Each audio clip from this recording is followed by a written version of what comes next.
Over the past 2 decades, USFs have supported regional connectivity programs, rural broadband projects, and digital inclusion efforts. Yet today, we stand in an era defined by internet, AI, in next generation digital technologies. We are confronting with pressing questions. What are the challenges the region's fund face? What are the solutions? And are the USFs still fit the purpose? So keeping these questions in mind, the study showcased today, developed with the support from the APNIC Foundation, re-examines the role of USFs through a modern lens. It draws on experiences from across South Asia. It identifies the persistent barriers, presenting an actionable recommendation framework for policymakers, regulators, industry, and the civil society. Our goal today is to share the highlights of the framework ahead of the report's full publication, and to invite your reflection on how USFs can be important and utilize these powerful instruments for digital inclusion and resilient connectivity across the region. So the session flow will be as follows. We'll begin with 15 to 18 minutes presentation by our speaker, Dr. Mahesh Uppal, who is CEO of ComFirst. He will be showcasing key findings and recommendations of the study, and then we'll have 10 minutes Q&A in discussion, where we will welcome questions from the audiences. So with that, let's dive into the conversation. Please join me in welcoming Dr. Mahesh Uppal, who will walk us through the study and the roadmap ahead for rethinking the Universal Service Fund in South Asia. Mahesh, you have the floor. Thank you, Omar, and thank you, ladies and gentlemen, for your time. And it's a particular honor to speak to you about an issue which obviously concerns all of us. And may I just share, as Omar rightly mentioned, we have a very limited amount of time, and we certainly don't want to abuse your patience. We want to get it in time. We want to make sure that we finish this in a reasonable time. So allow me to share my screen as I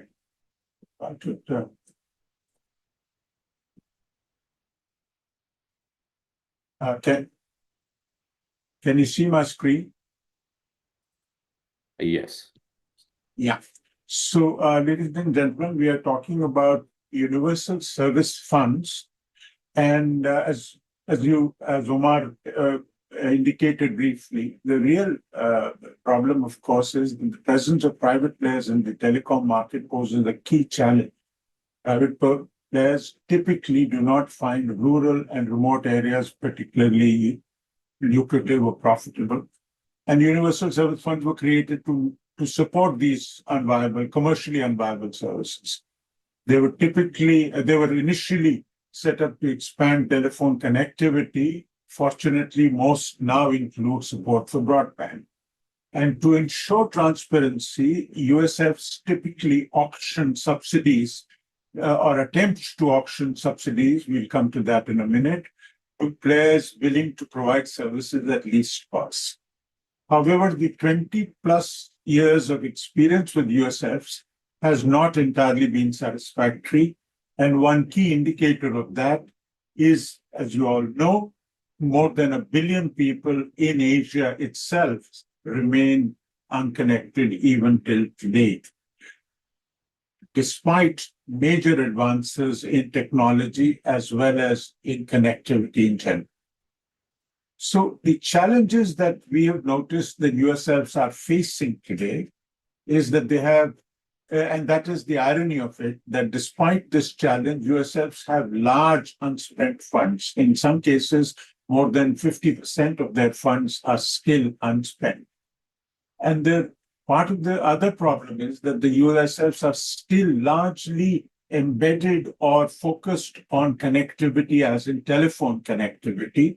And also when it comes to telephone connectivity, they're focused not even necessarily with the later versions of telephone connectivity, and certainly are not focused as well as they might have been on broadband technologies, partly for, as you can see, legacy reasons. So there is also another problem that they are largely focused on essentially expanding physical infrastructure, the network expansion, etc. And we all know that the presence of physical infrastructure is clearly no guarantee that the users on the other end will actually get to use it. Much more depends on access. When not only access, it also the access itself depends on how whether the appropriate content is there, whether the appropriate devices are there, whether individuals are digitally literate, etc., etc. And that, which is this part, which is critical to access, has largely not been the focus of most USFs.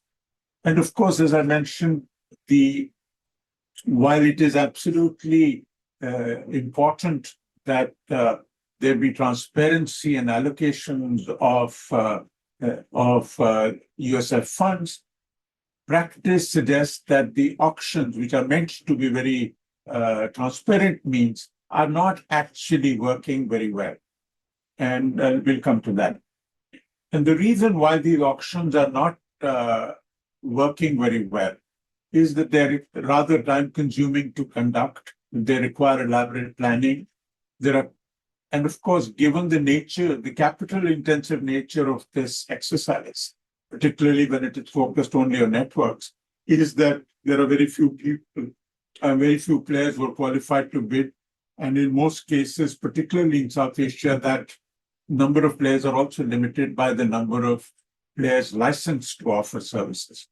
Then auction design is a big challenge. How do you set a reserve price? And then how do you actually ensure compliance? All those issues are somehow actually a major barrier. Then there is, of course, the fact that most of these auctions are conducted by government bodies, and government bodies have their own accountability issues.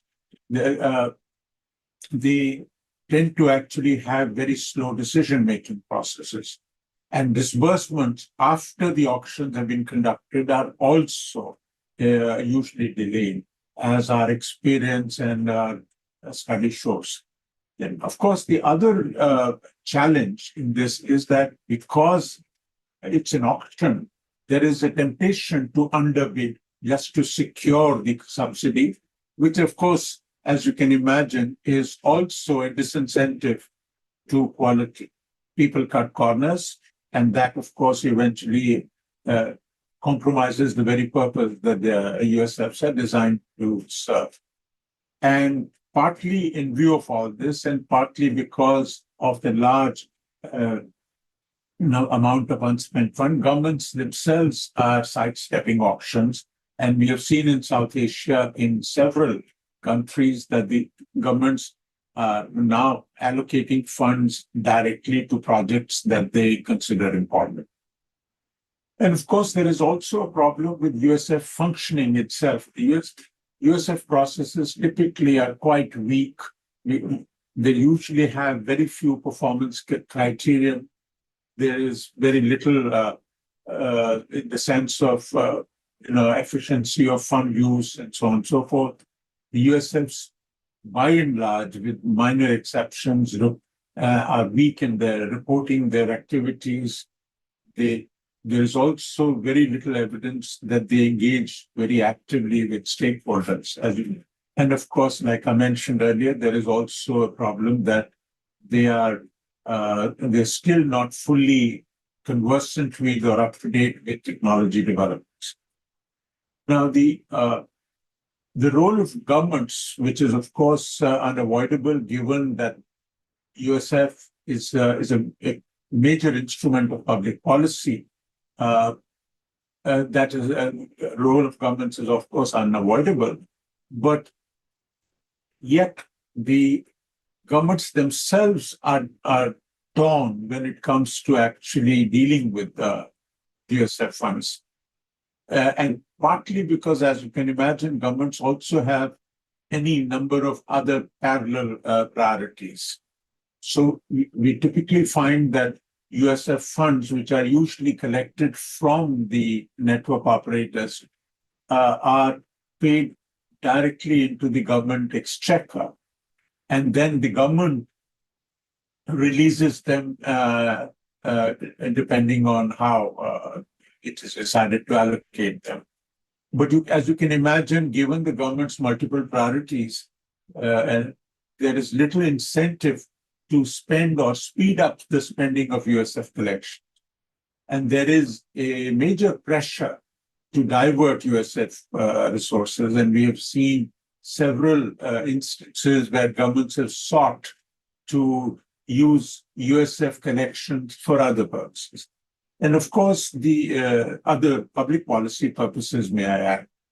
And of course, there is a challenge that the USF leadership often is largely composed of non-specialist bureaucrats and who usually have tenured jobs and are often transferred from one to the other department and so on and so forth.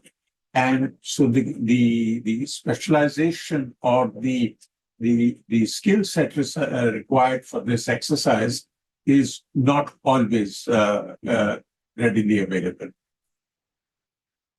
And the problems are, of course, with the USF institutional framework. The USF body typically is, the institutional structure itself is unclear.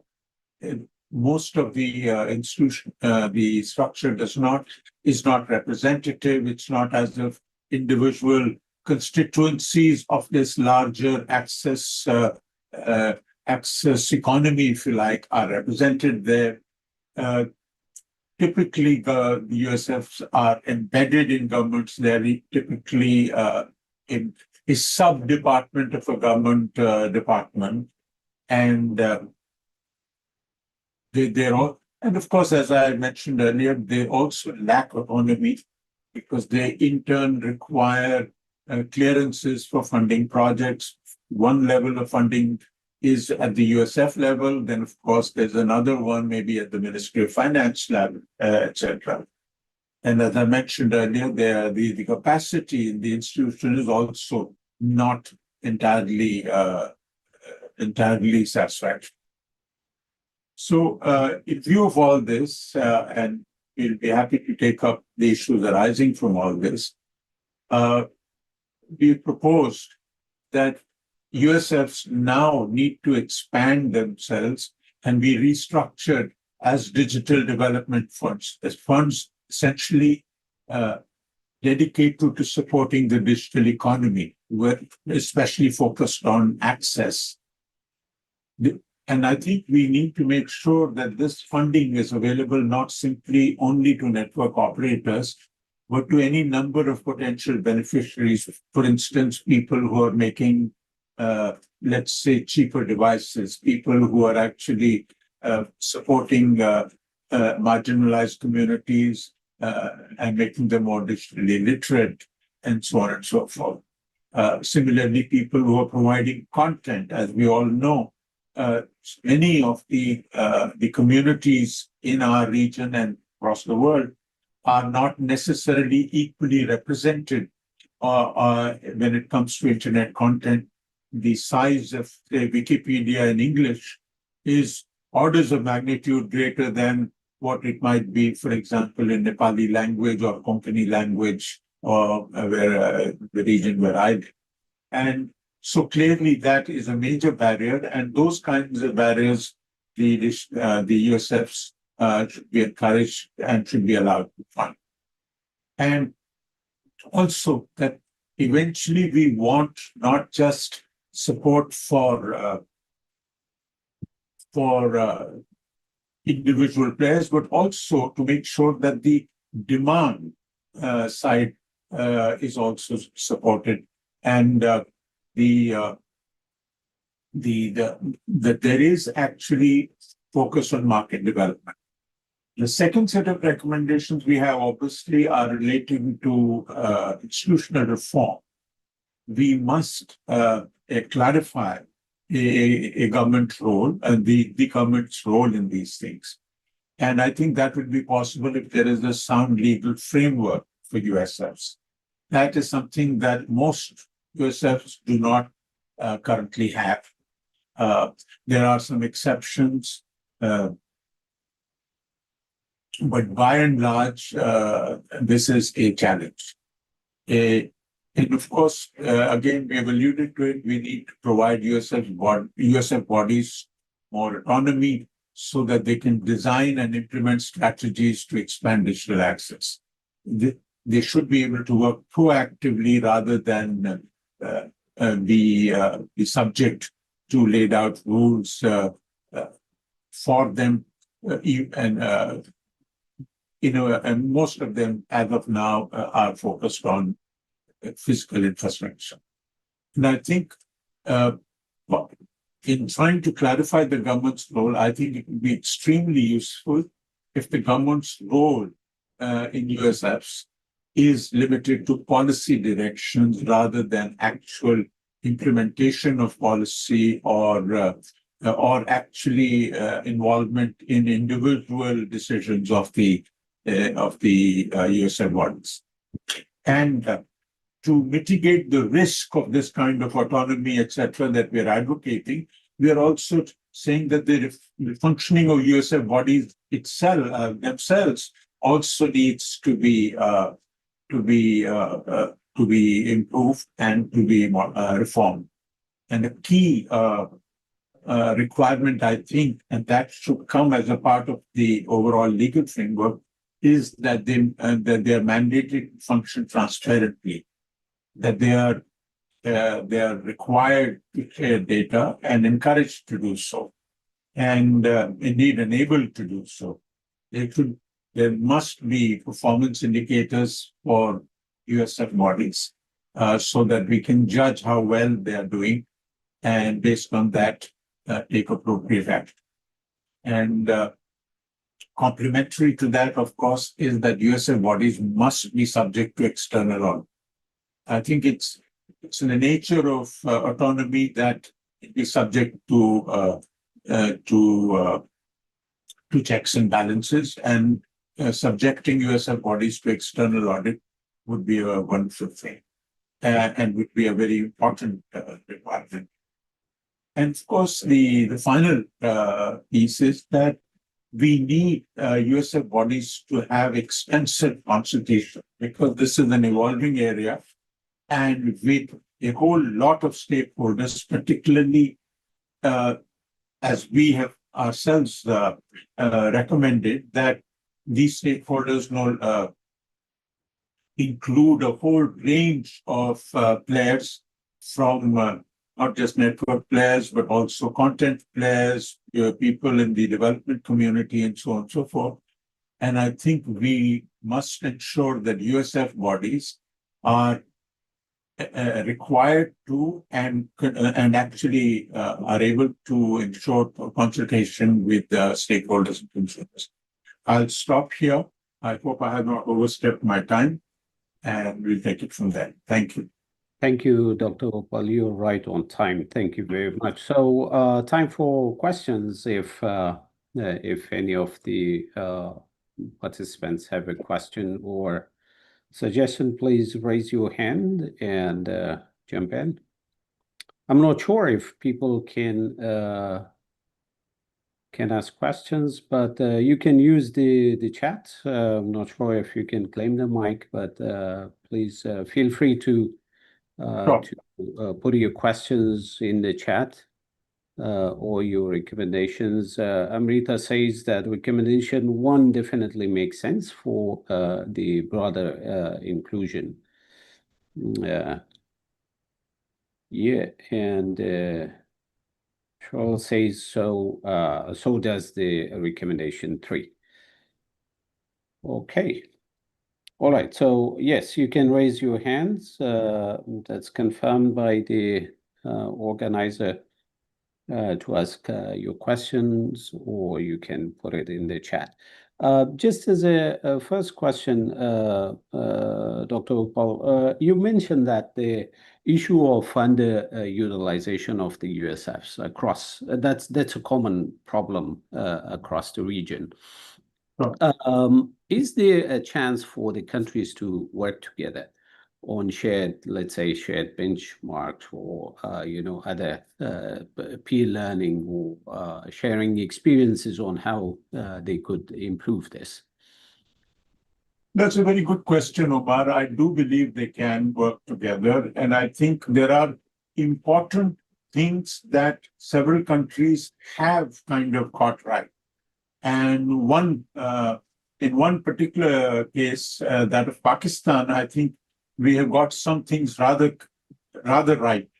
And I think they have a USF body, which actually is a public company, which has representation of the government, which has the representation of industry, representation of the Pakistan Telecom Authority, the regulator, etc., and which then is able to provide a far more credible leadership to this exercise, which does require this level of inputs from diverse sources. So yes, I do believe that learning, especially from the experiences in South Asia, is not only a possibility, it's something we should encourage. I hope. Thank you, Dr. Uppal. I see Amrita. She's raised her hand. Please go ahead, Amrita. Thank you, Omar, and thank you, Dr. Uppal, for this great presentation and this report. Looking forward to it from APNIC Foundation. My question is, how do you plan to make this report more, I would say, how would you want the regulators, the USO fund administrators, etc., get access to it and even think of deliberating on it? I think the report is very good, gives real good recommendations, but I think to reform the system, is there anything which you're thinking in terms of, spreading it out or having more conversations with the people who actually decide these things? Sure, I would certainly like that. Thank you, Amrita. I'd like that, and I think APNIC Foundation also has plans to finalize this report and share it with the various regulatory bodies as well as the governments of the countries involved. And yes, it will require some level of working with governments and also in some cases working closely if that is possible.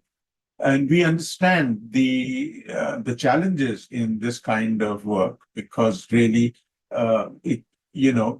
both sides have to have the same kind of incentives to work together, and sometimes that is there and sometimes not so.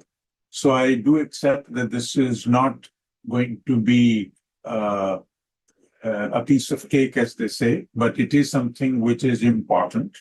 And as I said, it is really quite unacceptable that we have such high levels of unconnectedness to the internet and such large sums of money unspent in USFs. Because I think that we must accept is a challenge as much for the government's regulators as indeed for the development community.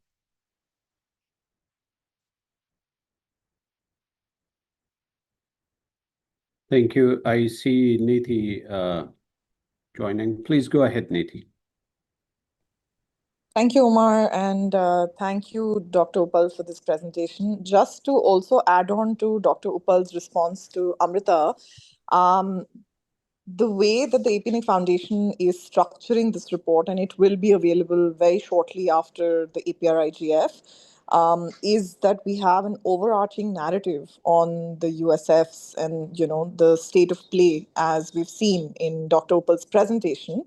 But we are also preparing country reports, economy reports, to be able to use them in dialogues with particular regulators or governments across the region. So what we're doing is, while of course a generalist view or an overarching view of USFs is useful and often comes in handy to be able to understand the region in general, economy reports will enable us to get in touch with governments with specific recommendations that are particular to the economy at hand, as well as working with governments and regulators to be able to identify bottlenecks and be able to address them together in a multi-stakeholder fashion. Thanks, Niti. Thank you, Niti, for clarifying. Just for your information, Niti is APNIC Foundation's senior advisor, development, and she's been heavily involved in designing this study and supporting Dr. Uppal to complete and conduct the study. All right, so we have a couple of minutes left, I guess, and then yeah, we can wrap this up. But before that, just a quick question, Dr. Uppal, you mentioned a very good point about utilizing USFs for content device manufacturing, for instance, in innovation projects in some economies. So that was a recommendation coming from you. Are there any examples of USF being utilized for these projects in South Asia? Not to my knowledge, although I believe in some cases, for example, in Nepal and I think also in Bhutan, there have been attempts to support, let's say, schools and hospitals, etc., where I do believe, I'm guessing in this case, the support would have extended to even devices and some level of training to use both the devices as well as the network, as the internet itself. But I do know some USFs, not necessarily in South Asia, but I am struggling to recall this. But it is rather the exception. To be fair, even if there is any, there's probably one or two of them that do it. And of course, thank you very much, Dr. Uppal. Our time is over. I'd like to thank you, Dr. Uppal, and everybody who joined us in this session today. So it's reminding us that how important the USF funds are, provided that we have the largest unconnected population residing in South Asia. So we very much look forward to the publication of the report. And once again, thanks to everybody who joined us here. Please follow us for more information and the report publication. With that, we'll end the session and back to the organizer. Thank you very much, everybody.